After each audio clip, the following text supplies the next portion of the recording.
Bengals Raiders coming up on Sunday, 3-5. Cincinnati, of course. They beat the Giants they beat the Giants and the Browns back to back. Of course, they don't just lose to the Eagles last Sunday. Left a bad taste in everyone's mouth because it wasn't just the losing; it was the way that they lost. And now a lot of Bengals fans feel a little uneasy about the Bengals' chances moving forward. The one positive for the Cincinnati Bengals moving forward is the fact that, again, we bring these things up and then we kind of forget about them when we are displeased with what we see on the field on Sundays. The schedule is a schedule that they are better than the majority of the teams that they're going to be playing moving forward. And I've said before, too, I think the one reason that a lot of people aren't going to enjoy the rest of the season for the Bengals, even if they do start winning football games, is because they're not going to win football games the way that you anticipated them winning football games coming in. This was a team that was viewed as a Super Bowl contender coming into the season. They don't look like a Super Bowl contender, and I don't think they're going to look like a Super Bowl contender moving forward, but they're still good enough to win football games. I think that's why every time they've won, we've come in, there's just kind of they won, but they didn't look like – you're always going to be holding them to the standard that you had for them coming into the season. The problem is, even if they do start winning games, I don't see them living up or looking like that standard that you had set for them. But that doesn't matter right now because at 3-5, a win this weekend puts you back to within a game of 500 and keeps you in the hunt. At a certain point, you could either sulk in the fact that this team's not the team you thought coming in or get excited for the opportunity that still presents itself. 0-3, 1-4 to start, or 1-3 to start, and this team still has about as good a shot as anybody in the bottom of those standings to get one of those final 3 playoff spots. I said it last night on Chatterbox Bengals, now available everywhere you listen to podcasts, that this is the biggest game left on the Bengals schedule. And I know everyone's circling the Ravens game next week on Thursday Night Football. I think this is the biggest one because of exactly what you said. All these wins against lackluster teams, the Bengals haven't looked like the team we expected them to be. This is their last chance while they're still in that playoff mix to play a lackluster team and look like a dominant team. Prove to this fan base, prove to that locker room, prove to this coaching staff that championship contender is still in there somewhere. Because this Raiders team is not good by any metric, and we'll get to that in 3 and out. There's a lot of reasons why I'm optimistic about winning this game because the Raiders don't do much well. If the Bengals can't take advantage of this matchup on Sunday, I'm going to have to relook at this schedule and see what teams we can beat. And I mean that even if we beat them the way we beat the Giants or the Browns. This offense needs to look much better against a poor defense and against an offense that shouldn't be on the field very often. I know this defense hasn't looked great all season long, but against these poor teams, they've looked pretty good. They need to do the same thing on Sunday. They need to continue to prove that they're not a part of this bottom group. At worst, they're part of that second-to-last group in the AFC. Continue to take care of the bottom dwellers in the AFC. That's the only chance you have, and this is their last chance while still in the mix to prove that they're dominant against that group. I think it's about resetting your expectations. And again, I talked about it yesterday on Chatterbox Bengals, but we have these sky-high expectations coming into every season, and you're so disappointed when you don't hit them, when you don't reach your goals. The Super Bowl, I hate to say it, it was lightning in a bottle. You caught lightning in a bottle, and it took you all the way there. I'm not saying it's impossible to get back, but you can't expect, in my opinion, to go to the Super Bowl every single year. We had back-to-back AFC championship games. That's great, but now you have to reset that expectation because for back-to-back seasons now, that team just hasn't been there. This hasn't been the Super Bowl team. This hasn't been the back-to-back AFC championship teams. I know injuries has played a rather large part as to why the Bengals have been unable to figure it out. But we're not that Super Bowl team anymore. We're not. So let's reset that expectation. And if you remember the Super Bowl year, we weren't a Super Bowl team that year. That's why Reed always says it was so good, is because the Bengals win total, I'm pretty sure, was 6 games that year, over under 6 wins. And they went on and got to a Super Bowl somehow. You snuck into the playoffs and you go to the Super Bowl. That's what I think we have to kind of revert back to. We've been spoiled with the back-to-back AFC championship games as fans, and now it's, all right, I want more, I want more, I want more. And I understand wanting that. I understand having that feeling when you have Joe Burrow as your quarterback. But the Bengals this season haven't been even remotely close to a Super Bowl caliber roster, a Super Bowl caliber team. The defense is woeful. The special teams unit's woeful. The offense is fine on occasion. That's what we have. So let's reset the expectations. Let's go week by week. And let's just maybe try to sneak into the playoffs. Because as we've seen, if you're able to just get to late January football, anything can happen. You can make a run in the postseason. We've seen it because the Bengals have done it. So let's wipe away the Super Bowl expectations and just expect the Bengals to go out and compete against the I almost did. I did what you did yesterday against the Las Vegas Raiders. So again, coming into Sunday, this is the biggest game of the season until next week when that game's the biggest game of the season. And then the week after that's the biggest game of the season. And then you keep going down the line until either the Bengals are serviceable and in the playoffs or they're really bad and the season's done. But that's the mentality I have, at least, as a Bengals fan.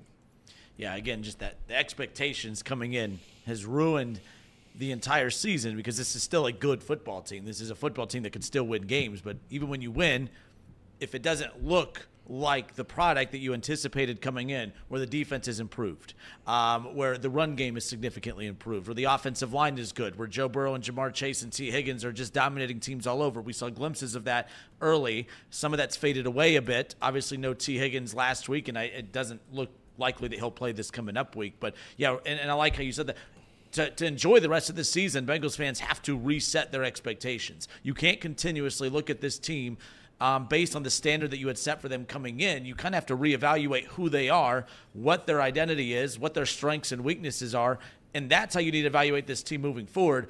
But, Casey, I know that's hard for a Bengals fan like you that thought that this team was one of the best in football. I don't know if they're one of the best in football right now, but they're still good enough to win a lot of games. How do you reset your evaluation and reset your expectations based on what we've seen thus far? I'm going to kind of use maybe an adage that Jacob used earlier that maybe went under the radar a little bit.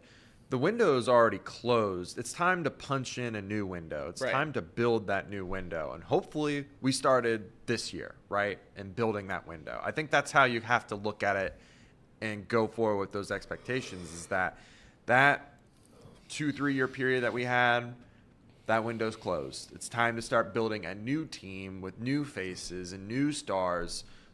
Of course, we're going to have familiar faces like Joe and Jamar. But for the most part, we're going to have to build a whole new team that is Super Bowl caliber ready.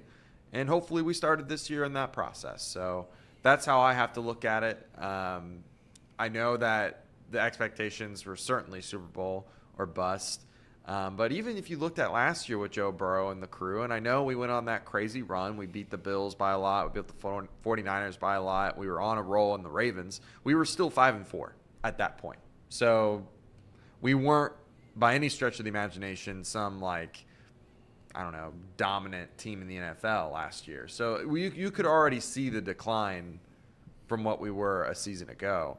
So I think that the expectations moving forward should be, let's punch in a new window. Let's get some new faces in this building that can help us win some football games.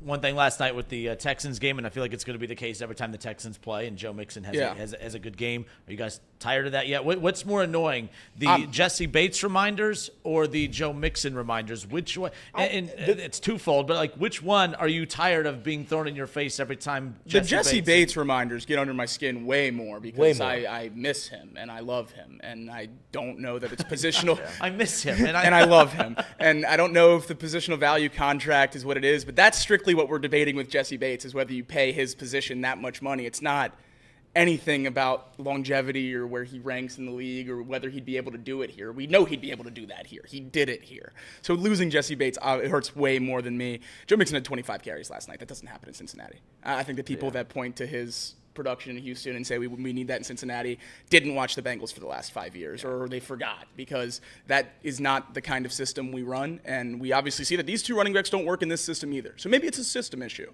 I'm not saying that Chase Brown and Zach Moss were a correct answer. I also don't think paying a massive contract to an aging Joe Mixon to stay in Cincinnati was a good decision. I think letting him go was the right call. He was ranked 34th in EPA this season. He ranked 33rd just last year with the Bengals. So it's like he's not really, per play, he's not adding any more. He's just getting more touches, which we all knew that's the type of running back he was. He needed more carries to be able to show his value to the team, and we just weren't going to give him 20-plus carries a game. It's just not who we are.